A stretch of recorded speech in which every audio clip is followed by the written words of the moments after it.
Everything at my best friend's baby shower appeared perfect. But then my husband leaned closer and murmured, "We need to leave. Now." I was shocked. "Why? What is happening?" He refused to say a word until we reached the car. He finally turned toward me and asked, "You truly didn't notice it, did you?" What he revealed next made my stomach drop. Can you imagine finding out your best friend, someone you've known for 20 years, was faking her entire pregnancy? The lavender balloons bobbed against a perfect blue sky, but something in my gut screamed danger. My husband's whisper, "We have to go now," foreshadowed a truth so dark, it would shatter 2 decades of friendship. And it all started with 3 devastating words: "Colette's not pregnant." What I didn't know then was just how deep the deception went, or what it would cost me to finally see the truth about the person I thought I knew better than anyone else. I pulled into the circular driveway of Colette's suburban home, gravel crunching under our tires. The house was draped in soft lavender and cream-colored streamers, with clusters of balloons dancing in the gentle spring breeze. Cars lined both sides of the street, more than I expected for what Colette had described as an intimate celebration. "Looks like half the town showed up," my husband Bennett said beside me, adjusting his collar. He'd been unusually quiet during our drive over, his hands gripping the steering wheel just a little too tight. "You know Colette," I replied, forcing a lightness I didn't quite feel. "She's never done anything halfway." Bennett nodded, but something in his expression seemed off. He was usually the social butterfly between us, the one who made friends with strangers in checkout lines and remembered the names of our neighbors' pets. Today he looked watchful, almost guarded. "You feeling okay?" I asked, placing my hand on his forearm. "Fine," he said, offering a smile that didn't quite reach his eyes. "Just tired from that double shift." I let it slide.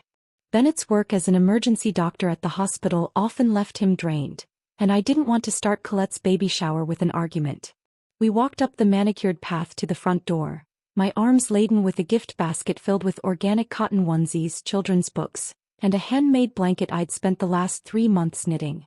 The door swung open before we could knock. "Sarah." Colette squealed, her arms outstretched. My best friend stood before me, radiant in a floor-length pale pink dress that flowed around her body. Her blonde hair was styled in loose waves, a flower crown perched atop her head. Her makeup was impeccable, highlighting her bright blue eyes and rosy cheeks. She looked like something out of a glossy pregnancy magazine, the kind where models with fake bumps sell the dream of maternal bliss.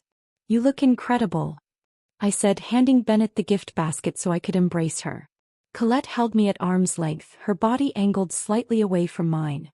"Don't squish the little one," she laughed, patting her stomach. I noticed how she wore the bump proudly, but something about how she touched it seemed practiced, almost theatrical. "We wouldn't want that," I smiled, trying to catch Bennett's eye, but he was scanning the room behind Colette, his gaze methodical. The entryway opened to a transformed living space. Lavender floral arrangements adorned every surface. A professional photographer circulated through the crowd, capturing candid moments. In the corner, a bartender mixed mocktails and mimosas at a marble-topped bar. A neon sign blazed on the far wall, "It's a girl," in cursive pink letters. "This is, wow," I breathed, taking it all in. "Colette, this must have cost." "Don't worry about that." She cut me off, waving dismissively. "Most of it was donated. People have been so generous." Bennett's eyebrows rose slightly, but he remained silent. Alaric, Colette's husband of 3 years, approached with 2 glasses of champagne. Tall and angular, with dark hair that was starting to recede at the temples, he handed one to Bennett. "For the non-pregnant among us," he joked, his British accent clipping the words. "Congratulations," Bennett said, clinking glasses. "First-time fatherhood. Big change coming." "The biggest," Alaric agreed, though his eyes darted briefly to Colette. Something passed between them, a look I couldn't quite decipher. "Sarah." A familiar voice called from across the room. Opal pushed through the crowd, her curly hair bouncing with each step. Behind her trailed Sierra and Gage, my old high school circle complete once again. "It's been forever," Sierra exclaimed, pulling me into a hug. Her willowy frame was draped in a bohemian dress, paint stains visible under her fingernails despite her obvious attempt to scrub them clean. "6 months is hardly forever," I laughed. "In artist time it's an eternity," she countered. Opal stood back, observing us with the analytical gaze she'd developed since becoming a therapist. How's the counseling center treating you, Sarah? Busy as always, I replied. You know how it is. Everyone needs someone to talk to. Gage lingered at the edge of our circle, his hands in his pockets. Colette's younger brother had grown into his features since high school, no longer the gangly boy who'd slipped notes into my locker when he thought no one was watching. Nice to see you, he said, eyes lingering on mine a bit too long. You too, I replied, suddenly aware of Bennett watching our interaction. Colette clapped her hands. Now that Sarah's here, I can show you all the nursery mock-up. The designer finished the renderings yesterday. She led us upstairs, chattering about organic paint and sustainably harvested timber. Bennett fell into step beside me, his fingers brushing against mine. Notice anything? He whispered. Like what? I asked, keeping my voice low. He shook his head. Never mind. The second bedroom had been transformed into a vision in soft pinks and creams. A crystal chandelier hung over a hand-carved crib. The walls featured a hand-painted mural of a whimsical forest, complete with deer and rabbits. A plush armchair sat in the corner beside a bookshelf already filled with children's classics. It's stunning. Sierra gasped. Absolutely, I agreed, though a question nagged at me. This level of luxury seemed at odds with Colette and Alaric's usual taste and their budget. Alaric worked in publishing and Colette ran a small nonprofit. This room alone probably cost more than they made in 3 months. Most of it was donated by vendors who support the Maternal Health Initiative, Colette explained as if reading my thoughts. They want to showcase their products. That's convenient, Opal remarked, her therapist's skepticism showing through.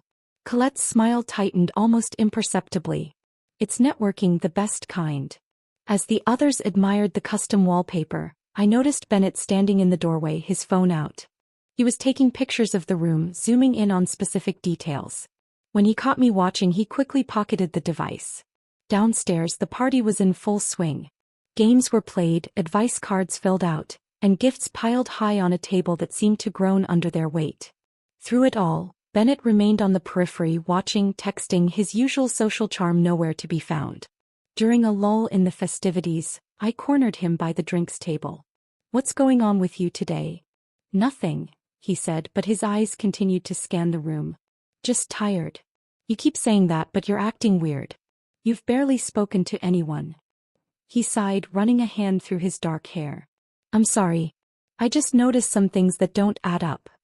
Before I could press further, the photographer called for a group photo. We arranged ourselves around Colette, who positioned herself front and center, hands cradling her belly like it contained the most precious treasure in the world. As the photographer counted down, Bennett stepped back, his attention caught by something, or someone, across the room. His eyes narrowed and he pulled out his phone again, typing rapidly. I followed his gaze to a man standing near the gift table, middle-aged, with salt and pepper hair and glasses. He watched Colette with an expression I couldn't quite place. Concern? Confusion? Who's that? I whispered to Sierra. He shrugged. Maybe one of Alaric's colleagues or a family friend. The photo session ended and Colette's mother took center stage. Patricia Whitman was a formidable woman, her blonde hair cut in a severe bob that framed her surgically enhanced features. When Colette told me she was finally expecting, Patricia began, glass raised, I thought of all the silence we've endured. All the waiting. This baby girl is truly a blessing. After long silence, the room erupted in applause. Beside me, Bennett stiffened. We have to go, he said abruptly, his voice low but urgent. Now. What? We can't just leave in the middle of, Sarah.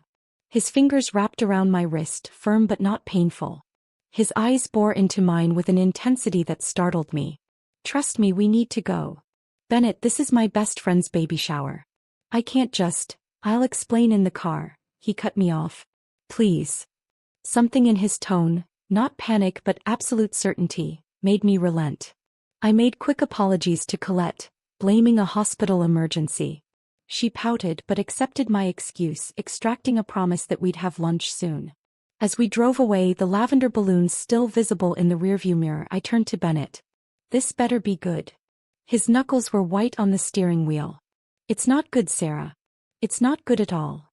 The silence in our car felt physical, like a third passenger wedged between us.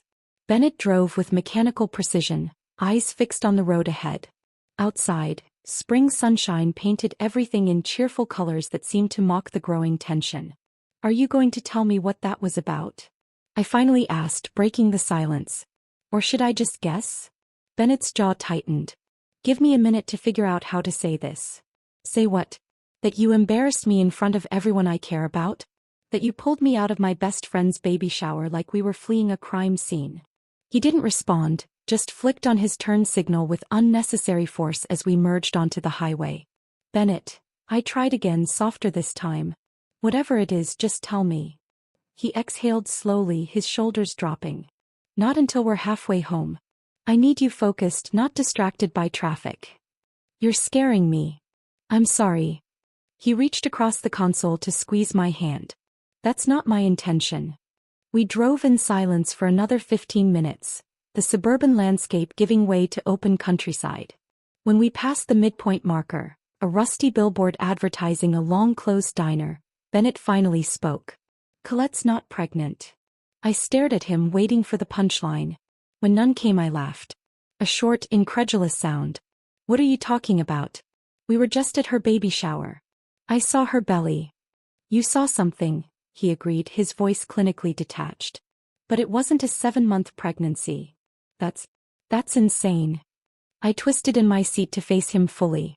"I've known Colette since we were 6 years old. I think I'd know if she was faking a pregnancy."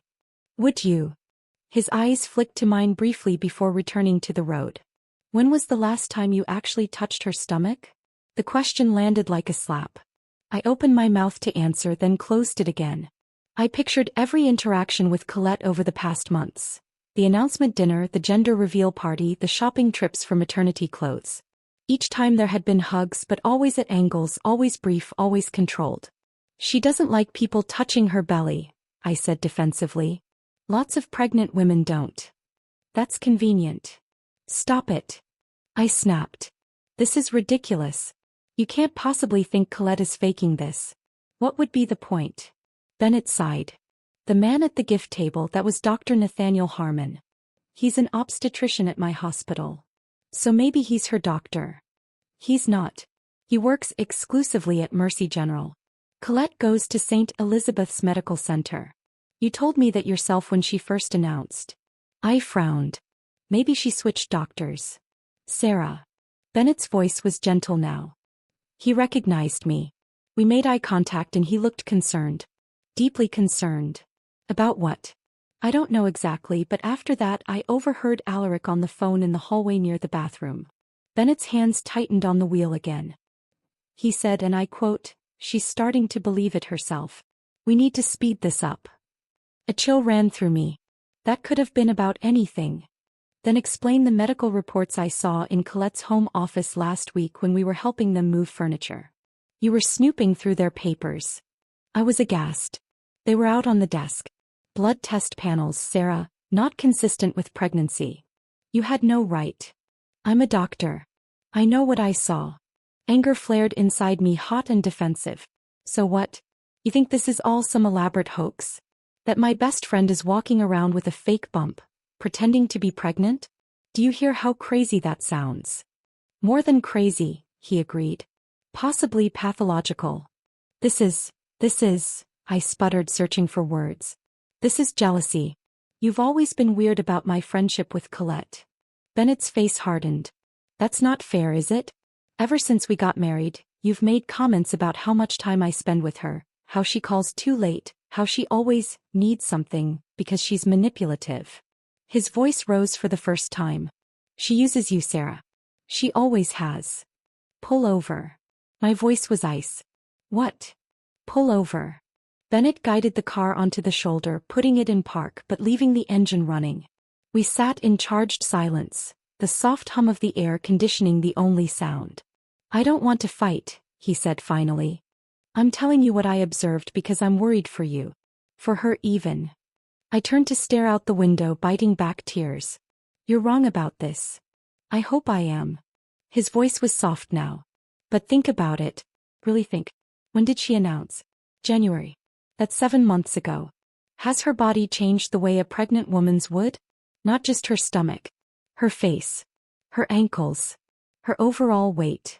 I thought about Colette at the shower. Her slender arms. Her defined jawline. Her slim ankles in those strappy heels. Pregnant women retained water. They gained weight in their faces. Their bodies changed beyond just their bellies. She's always been thin, I said weakly. She's not drinking alcohol because of doctor's orders, not morning sickness. Have you ever heard her mention morning sickness? Food aversions? Back pain? I hadn't. Colette's pregnancy had been, by her own account, practically magical. No symptoms, no discomfort. And that nursery, Bennett continued. Everything's still in packaging. Nothing assembled. Almost like it's for show. Stop. I covered my ears childishly. Just stop. He fell silent, waiting. Slowly, unwillingly, I let myself consider his observations. The careful way Colette positioned herself in photos. How she never seemed to need bathroom breaks despite supposedly carrying a 7-month fetus pressing on her bladder.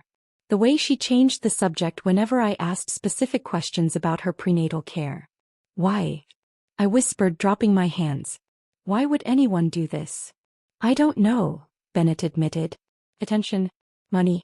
That shower wasn't cheap. And she said most things were donated. What does that even mean? The extravagance of the event replayed in my mind. The professional catering. The designer decorations. The expensive gifts. Colette's nonprofit work focused on maternal health in underserved communities. Could there be a connection? I need to know for sure, I said finally. Bennett nodded, putting the car back in drive. So do I.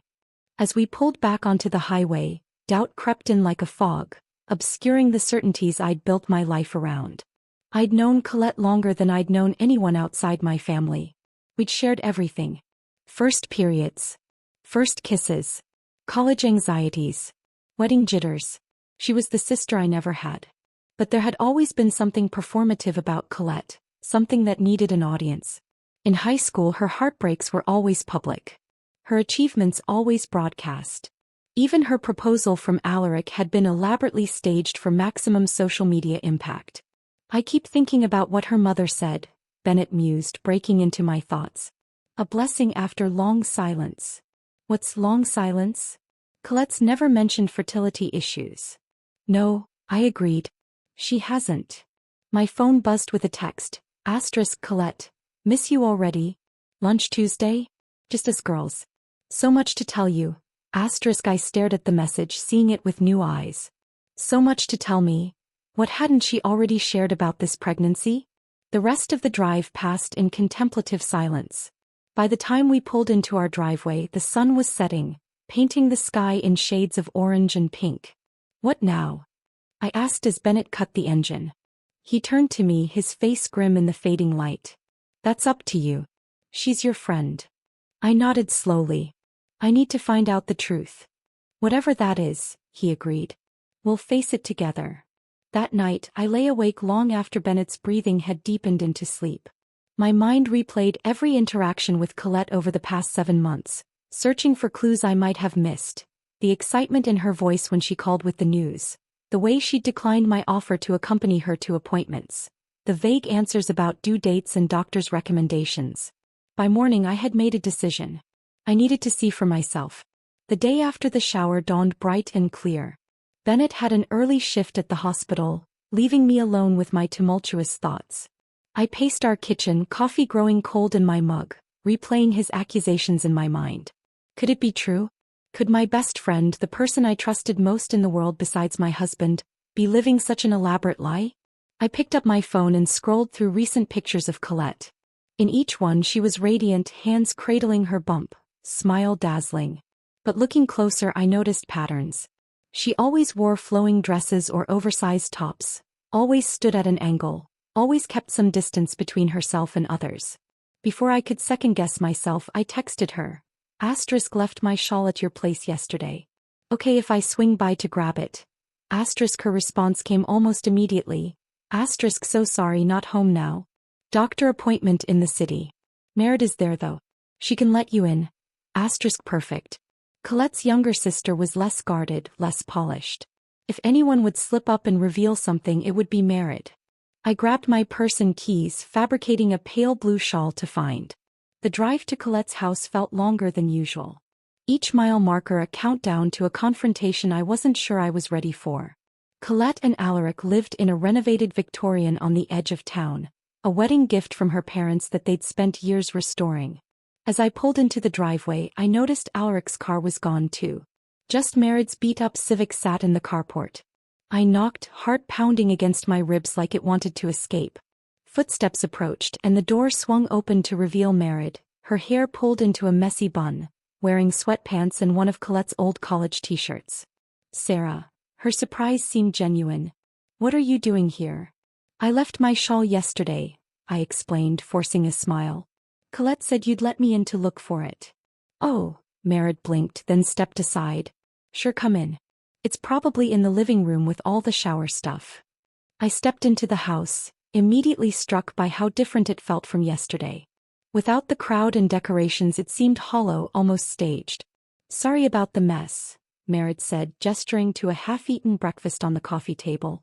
I wasn't expecting company. No worries. I scanned the room, pretending to look for my non-existent shawl. The shower was beautiful. You all must have worked so hard. Mostly the event planner, Murmured shrugged. Colette had very specific requirements. I'm sure she did.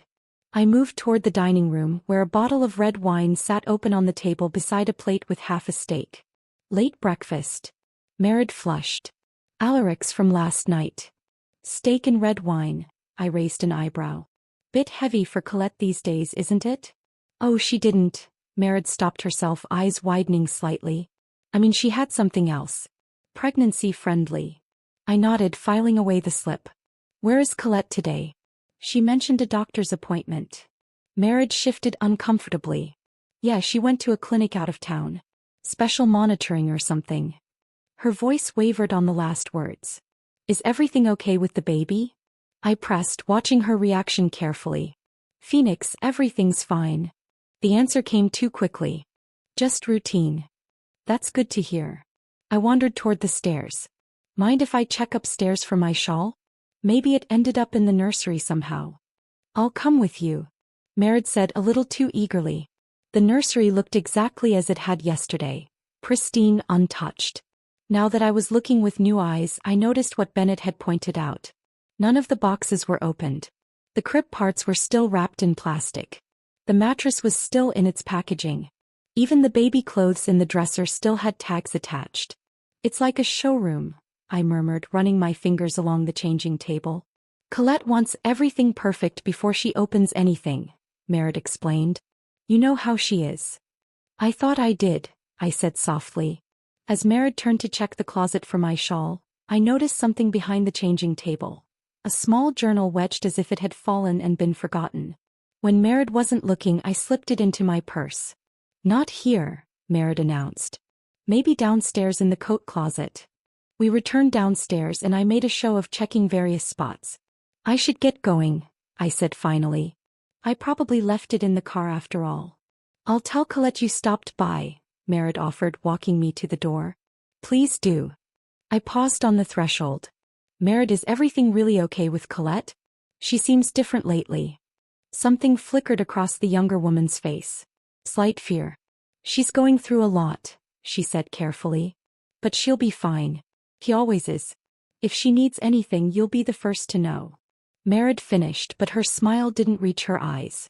I was halfway to my car when I heard voices from the side of the house. Instinctively, I ducked behind a large hydrangea bush. Colette's voice, clear and sharp, carried through the open kitchen window. I don't care what he thinks. This will be over after the donation clears. My blood ran cold. Donation? What donation? I crept closer, trying to hear the rest of the conversation, but Colette had lowered her voice. I could make out only fragments. Not backing out now. And too much invested. The sound of footsteps on gravel sent me scrambling back to my car. I slid into the driver's seat just as Colette rounded the corner of the house, phone pressed to her ear, face set in an expression I'd never seen before. Calculating, cold. I started the engine and pulled away, heart hammering. In my rearview mirror, I saw Colette watching my car, her free hand not on her belly but hanging loosely at her side. Once safely down the street, I pulled over and called Bennett. "You might be right," I said when he answered, my voice shaking. "Something's definitely off." "What happened?" His concern was palpable even through the phone. "I went to her house, found a journal, heard her talking about a donation clearing, saying it would be over after that." Bennett was silent for a moment. "Did you see any medical paperwork? Anything concrete?" "No, but Murmured was acting weird and there was red wine and steak on the table in the nursery." "Nothing's been opened, Bennett. It's all still in packaging." "Keep the journal," he advised. "We might need it as evidence." "Evidence of what?" I asked, suddenly afraid of the answer. "What exactly do you think is happening here?" Bennett's voice was grim. "Best case scenario? Some kind of delusional episode. Worst case? Fraud." After we hung up, I sat in my car, staring at Colette's journal in my lap. Opening it felt like a betrayal, but not opening it felt like enabling whatever was happening. I took a deep breath and flipped to the first page. Asterisk, "My dearest daughter, though you're not yet in my arms, you're already in my heart. Each day I wait for you is a day closer to holding you." They don't understand. They say it's not possible that I should accept reality. But mothers know. Mothers always know. Your room is ready. Your family is waiting. All we need now is you. Asterisk, "With eternal love, your mother." The entry was dated 3 years ago. I flipped through more pages. Each one a letter to this phantom daughter. Some were hopeful, some angry, some desperate. The most recent, dated just 2 weeks ago, sent chills down my spine. Asterisk, "My miracle girl, they've all finally accepted your coming. The donations are flowing in. Soon we'll have everything we need to bring you home properly. Just a little longer now and no one will be able to take you away from me again. Forever yours, Mommy." Asterisk, what had happened 3 years ago? Colette and Alaric had only been married for a few months then. Had there been a pregnancy no one knew about? A loss? My phone buzzed with a text from Colette. Asterisk, "Saw you driving away. Did you find your shawl?" Asterisk, I froze, unsure how to respond. Before I could decide, another text came through. Asterisk, "Sarah, I need to tell you something. Something I haven't told anyone else. Can we meet tomorrow? Somewhere private. I've been keeping a secret for too long, and you're the only one I trust with the truth." Asterisk, I stared at the screen, a mixture of dread and vindication washing over me. Whatever was happening with Colette, I was about to find out. With trembling fingers I replied, "Of course. Name the time and place." Her response came immediately. Asterisk, "The cabin at Lake Morrison. Noon. Come alone." Asterisk, the cabin, her family's summer place. Isolated and private. The perfect spot for a confession. Or a confrontation. I started the car again, Colette's journal secure in my purse, and drove home with the weight of 20 years of friendship pressing down on me. By the time I pulled into our driveway, I had made up my mind. I would meet Colette tomorrow, hear her out, and then decide what to do. Bennett was waiting for me in the kitchen, still in his scrubs from his hospital shift. One look at my face told him everything. "You found something," he said. It wasn't a question. "A lot of somethings." I sank into a chair at our kitchen table, "and tomorrow I'm going to find out the rest." I showed him the journal, watched his expression darken as he read. When he finished, he closed it carefully and set it down between us like a bomb that might detonate. "Whatever you're walking into tomorrow," he said quietly, "be careful. If she's been living this delusion for 3 years. She's still Colette," I insisted, though I wasn't sure anymore what that meant. "She's still my friend." Bennett reached across the table and took my hand. "People who are drowning will pull down anyone trying to save them," he said.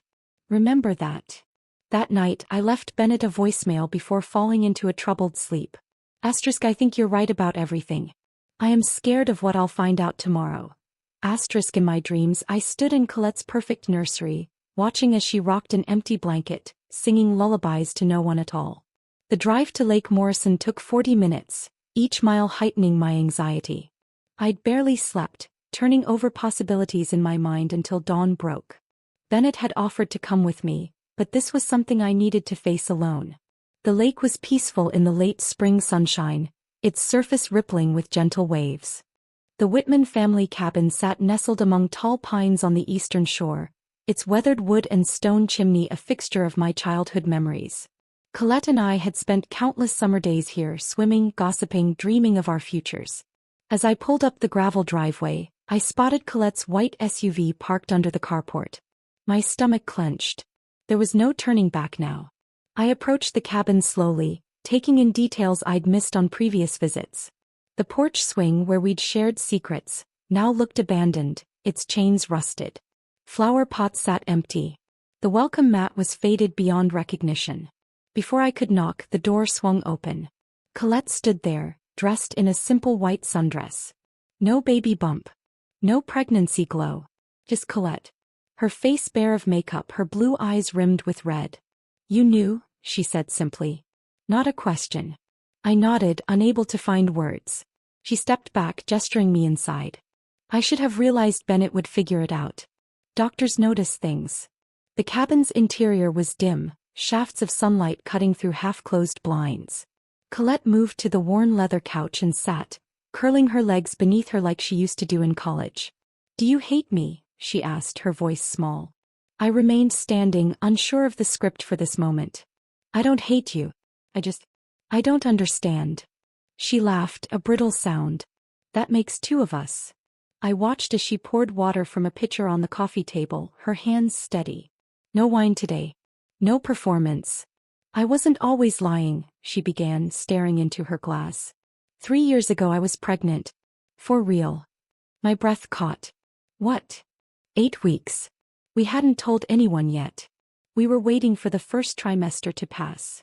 Her voice was flat, emotionless. "I miscarried on a Tuesday. Alaric was in London for work. I was alone." "Colette," I moved toward her, instinct overriding caution. "Why didn't you call me?"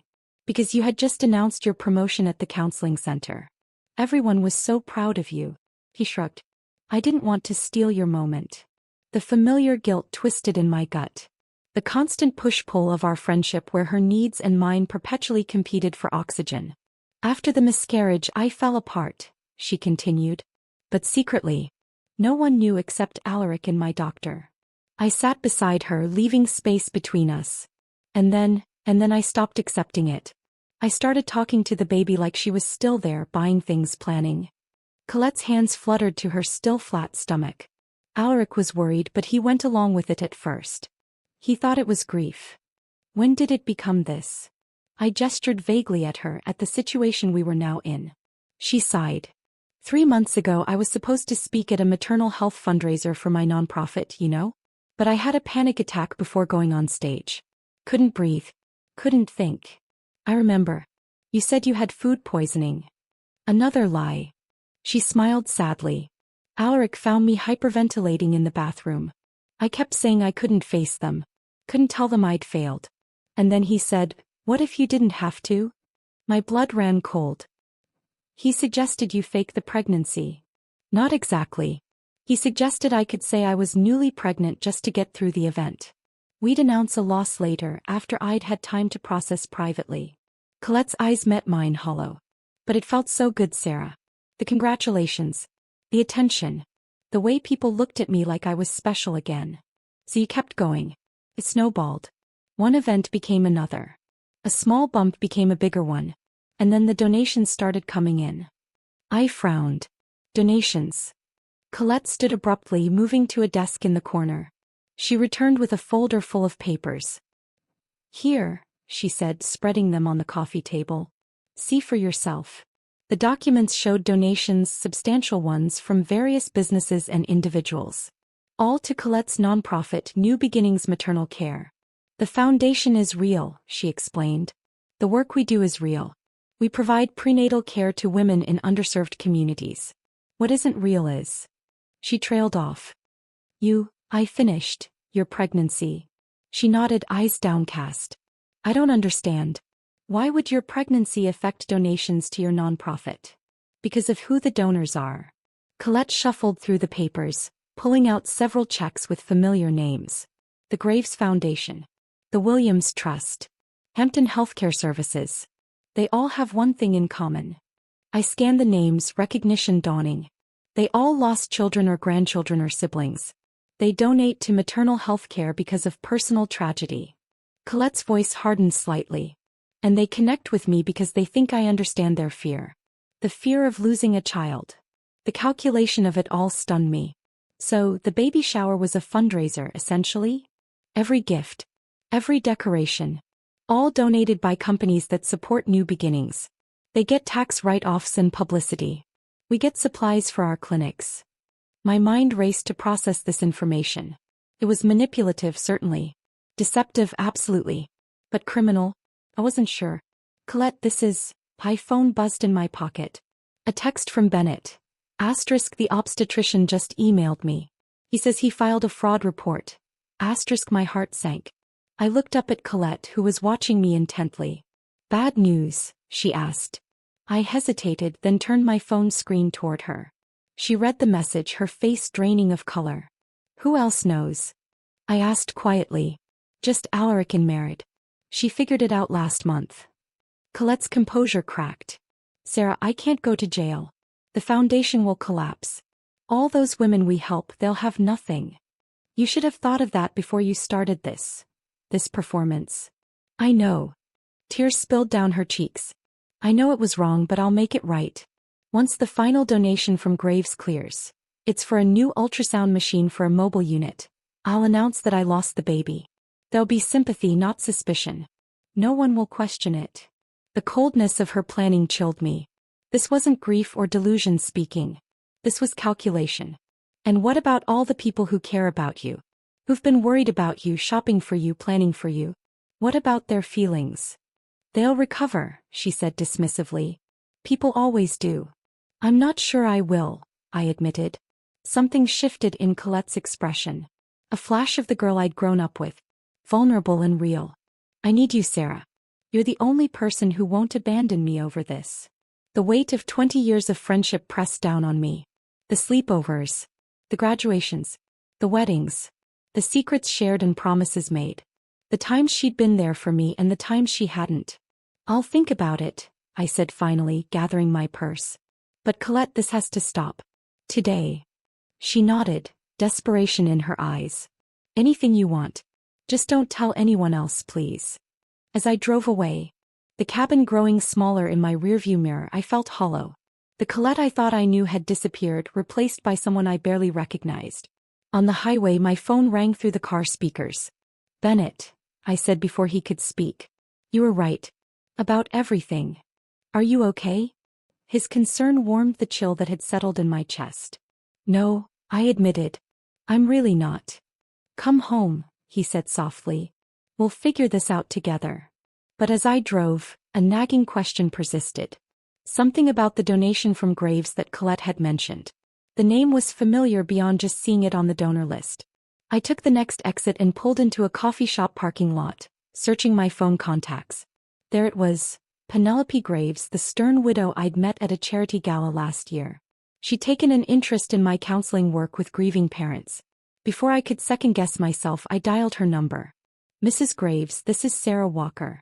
We met at the Bright Futures Gala. I swallowed hard. I was wondering if I could ask you about a donation you made to New Beginnings Maternal Care. 30 minutes later, I sat stunned in my car, Mrs. Graves' words echoing in my ears. Colette had promised the baby would be named after her late husband. Edward for a boy, Edwina for a girl. She said it would be a living memorial to him since the baby's father, what was his name? Alaric, had agreed to it. This wasn't just faking a pregnancy. It wasn't just misleading donors. It was strategic, emotional manipulation of grieving families. And suddenly I knew I couldn't protect Colette anymore. The post appeared on a local community forum 3 days later. Fraud alert. Local nonprofit director faking pregnancy to secure donations. I didn't write it. Neither did Bennett. But the damage was done. Within hours, the story spread through our small town like wildfire. Screenshots of the post circulated on social media. Local news picked it up. Colette's phone went straight to voicemail. Alaric deleted his accounts. Bennett was called in to speak with the hospital administration, as was Dr. Harmon, the obstetrician who'd been at the baby shower. Both were asked to provide statements about what they'd observed. I didn't say anything specific, Bennett assured me that evening, loosening his tie as he collapsed onto our couch. Just confirmed that as a medical professional, I had concerns about the authenticity of her condition. This is a nightmare, I murmured, scrolling through the endless comments online. People we'd known for years were expressing shock, disgust, anger. Some defended Colette, suggesting mental illness. Others called for criminal charges. How did this get out? Bennett asked. You didn't tell anyone but me, right? And Mrs. Graves, I admitted. But she wouldn't have posted this. She was horrified, embarrassed. Someone else at the shower must have had suspicions. Or maybe it was Murmured. Whoever it was, the result was the same. Colette's carefully constructed world was imploding, and I was watching it happen from a distance. The letter arrived the next day, hand-delivered to our mailbox. I recognized Colette's elegant handwriting immediately. Sarah, I know what you did. I trusted you with my truth and you betrayed me just like everyone else eventually does. Don't bother denying it. You were always jealous of my life, my marriage, my success. You pretend to be supportive, but deep down you've been waiting for me to fail. Well, congratulations. You've destroyed everything I built. I hope you're satisfied. Colette. No apology. No acknowledgement of her deception. Just blame shifted squarely onto my shoulders. I crumpled the letter, a memory surfacing from our junior year of high school. Colette fainting dramatically in the cafeteria after her boyfriend broke up with her. The ensuing chaos, the ambulance called, the week of concerned attention that followed, and later her confession to me. I just needed everyone to see how much he hurt me. I'd excused it then. I'd excused so many things over the years. The borrowed clothes never returned. The boyfriend she'd flirted with. The plans cancelled when better options came along. Always with that same charming smile that made it impossible to stay angry. The doorbell rang, startling me from my thoughts. Sierra stood on our porch, her artistic bohemian style replaced by jeans and a simple t-shirt. She looked exhausted. Can I come in? She asked, her voice small. I nodded, leading her to the kitchen where I poured us both coffee. I feel like such an idiot, she said after a long silence. I lent her $3,000. My head snapped up. What? Sierra nodded, shame coloring her cheeks. For the nursery. She said it was temporary, that a big design commission was coming through, but she needed to pay the contractor right away to secure the slot. Oh, Sierra. I know. But she's always paid me back before, and she was so excited about making everything perfect for the baby. Sierra's eyes filled with tears. There is no baby, is there? No, I confirmed gently. There isn't. Was there ever a year ago? She miscarried early. Sierra absorbed this, nodding slowly. That makes more sense than whatever this is. Did she approach anyone else for money? Opal. Maybe. They had lunch a few weeks ago. Colette was pretty focused on her afterward. I made a mental note to call Opal. If Colette had been systematically targeting our friend group for loans, this was worse than I'd imagined. After Sierra left, I did exactly that. Opal answered on the first ring, her therapist voice in full effect. I've been expecting your call, she said. You want to know if she asked me for money too? Did she? Not directly, but she talked a lot about her foundation's work, how they needed a mental health component, how perfect I would be to consult. Opal sighed. I offered to volunteer my time. She seemed disappointed. You saw through it. Professional hazard.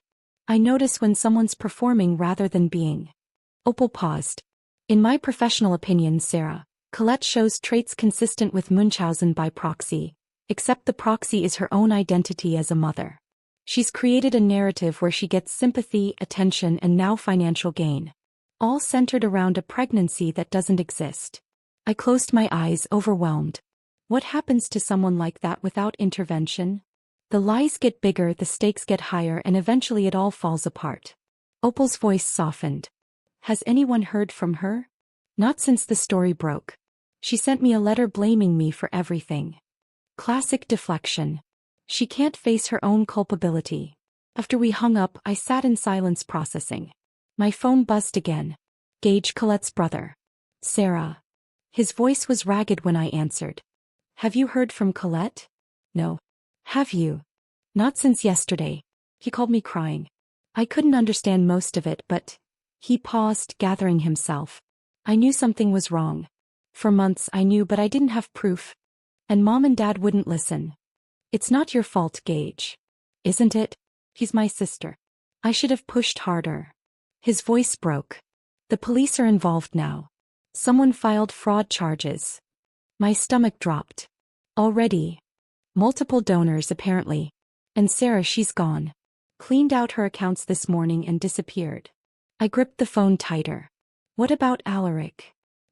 He says she left him too, but he seems more angry than worried, which tells me everything I need to know about their marriage.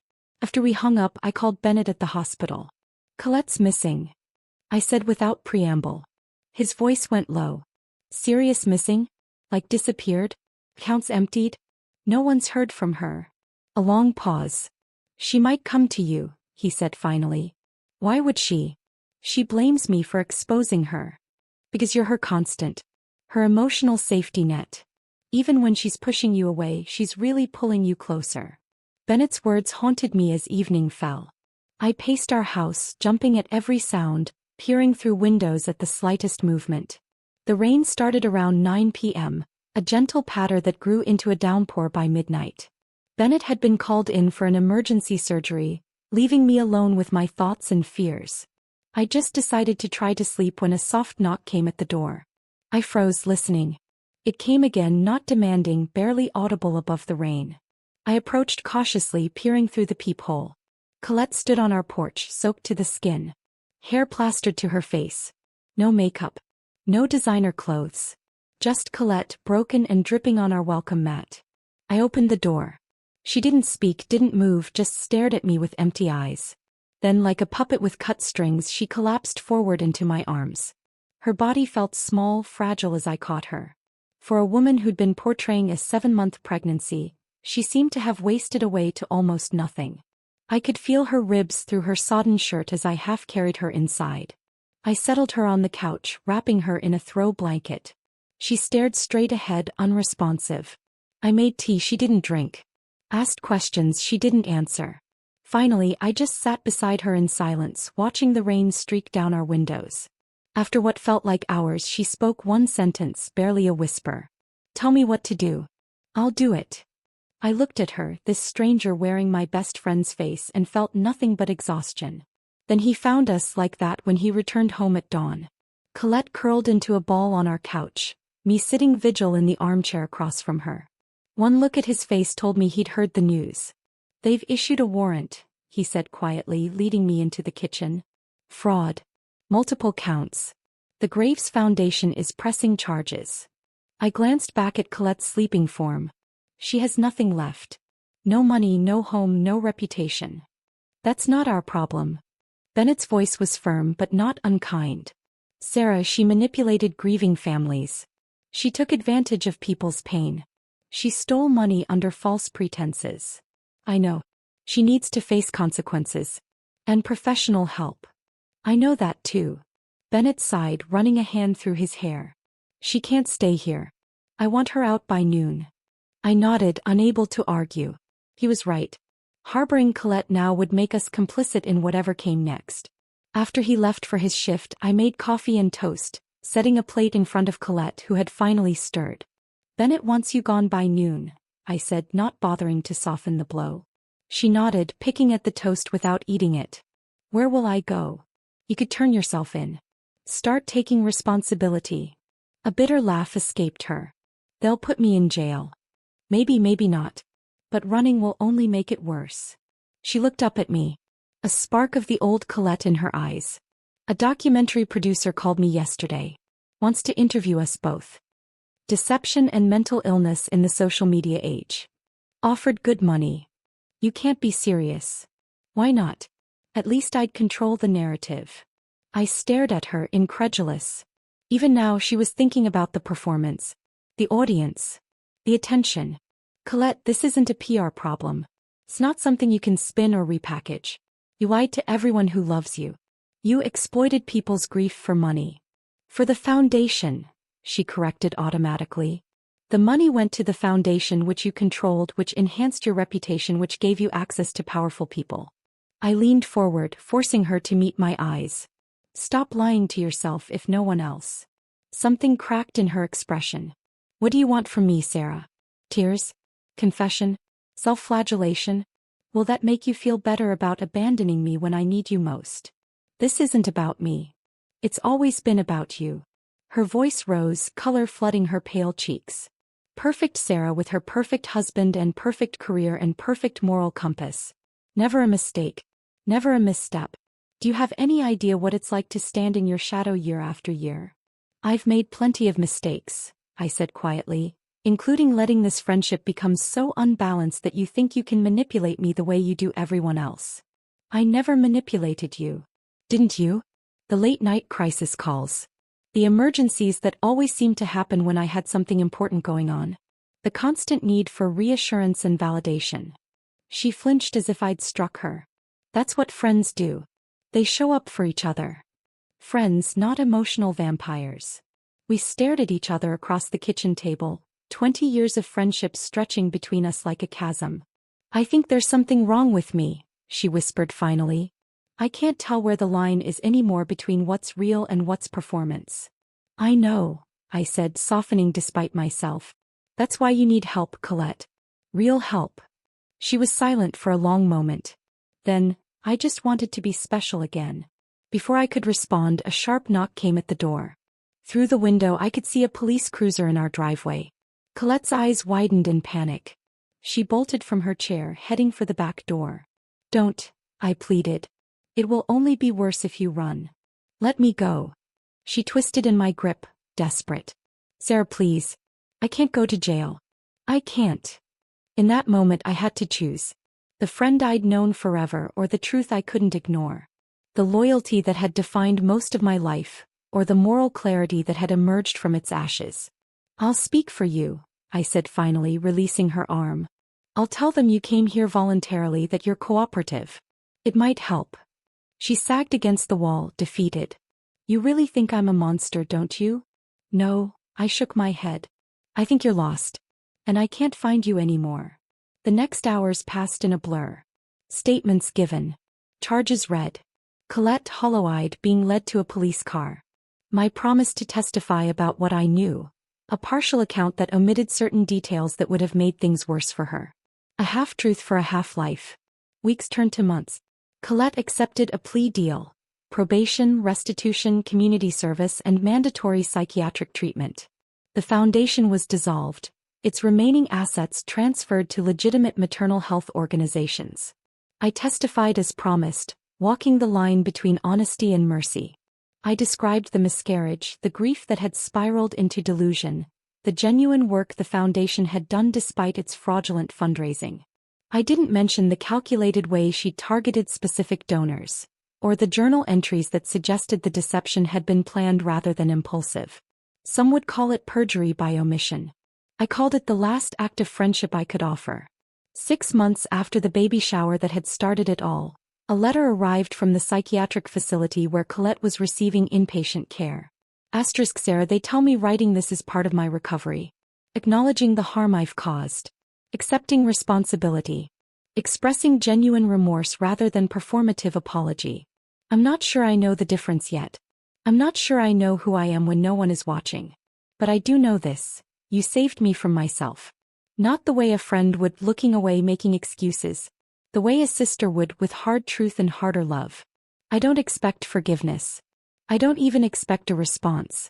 But I needed you to know that in the wreckage of everything I destroyed, there is one thing I finally understand. The difference between being seen and being known. Colette.